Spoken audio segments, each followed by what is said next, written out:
અહેમદાબાદ મિત્ર ન્યૂઝમાં આપનું સ્વાગત છે।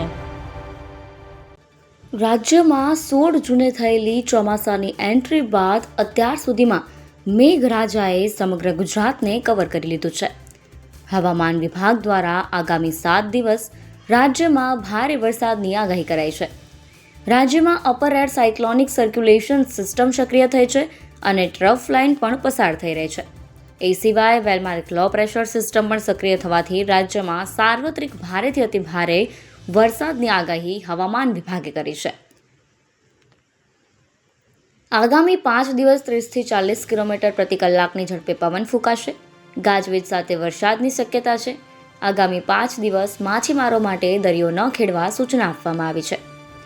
હવામાન વિભાગે આગામી 3 કલાક માટે રાજ્યમાં વરસાદની આગાહી જાહેર કરી છે, જેમાં સવારના 10 વાગ્યાથી બપોરના 1 વાગ્યા સુધી દાહોદ, વડોદરા, પંચમહાલ, સાબરકાંઠા, અરવલ્લી, મહીસાગર, મહેસાણા, ગાંધીનગર, ખેડા, અમદાવાદ, આણંદ, પાટણ, બનાસકાંઠા, સુરેન્દ્રનગર જિલ્લામાં ભારે વરસાદનું રેડ એલર્ટ અપાયું છે।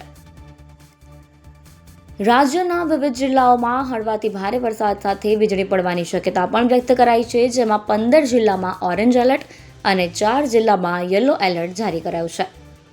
લાંબા સમયના વિરામ બાદ શહેર અને જિલ્લામાં ગતરોજથી વરસાદી માહોલ જામ્યો છે। વહેલી સવારે કાળા ડિબાંગ વાદળો વચ્ચે આજે વરસાદ પડી રહ્યો છે અને દિવસભર વરસાદ વરસે તેવી શક્યતા પણ સેવાઈ રહી છે। ઝરમર વરસાદને કારણે સામાન્ય જનજીવન પર પણ અસર પડી રહી છે।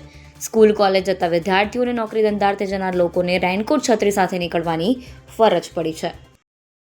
અહેમદાબાદ મિત્ર ન્યૂઝની યુટ્યુબ ચેનલને સબસ્ક્રાઇબ કરો અને બેલ આઇકોન જરૂરથી દબાવો, જેથી દરેક મહત્ત્વના વિડીયોની નોટિફિકેશન તમને મળતી રહે।